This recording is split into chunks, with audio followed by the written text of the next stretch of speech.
everybody, welcome back. Today we are going to be doing a very late wrap up for August. September is like basically done with, so yes, I realize this is ridiculously late, but I forgot, so sue me. Basically, I'm just gonna be giving you a list of what I read in the month of August, maybe a short summary, and this video is probably gonna be really short just because the books on it, most of them I cannot talk about, so you'll see what's wrong. So the first book I read was a totally awkward love story by Tom Allen and Lucy Iveson.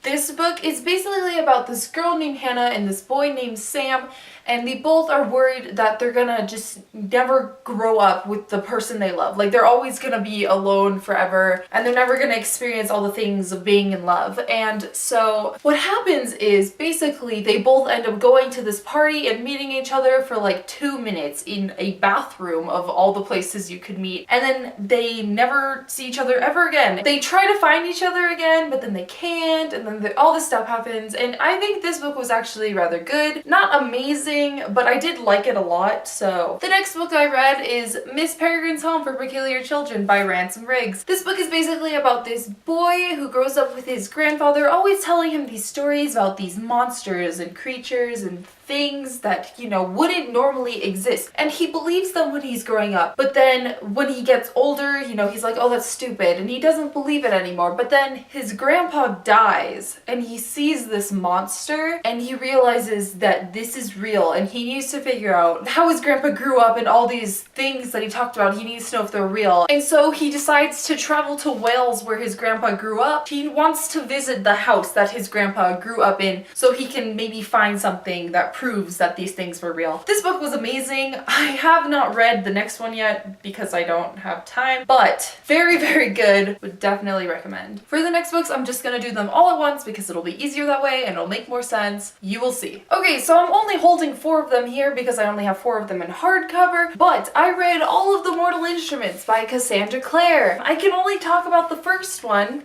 because the rest of them are part of a series, so that's spoilers. So this book is basically about this girl who is a shadow hunter, but she doesn't know it. She grew up thinking she was a human, and she figures out she is a shadow hunter, which basically means that she hunts demons, and she uses these things called runes. She draws them on their skin. They're kind of like tattoos, and they give you like angelic strength. So they're part angel and they're hunting demons, and basically it's about demon hunters, and it's amazing, and I extremely recommend it. And yes, read this book, okay? Read this book. Always read this book. And then of course I have all the other ones. I read those too. I can't give a summary because spoilers, but I read the whole series in like a week. It was a fun time. And lastly, I read the Shadowhunters Codex by Cassandra Clare and Joshua Lewis. In the Mortal Instruments world, when you are a Shadowhunter, this is basically like the rule book that is given to you, so you know the history of Shadowhunters,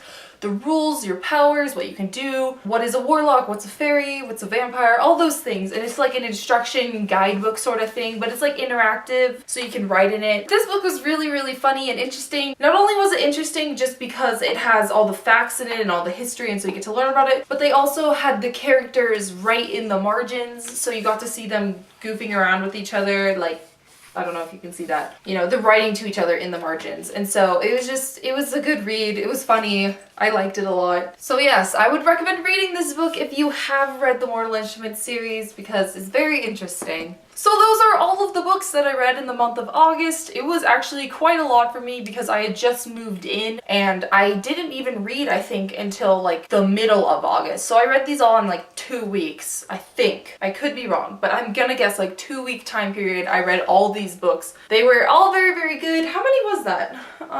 It was 9 books. I think that's quite a bit for 2 weeks. 9 books? Oh, that's pretty good. So thank you so much for watching. I hope you enjoyed it, and I will see you soon with another video. Bye!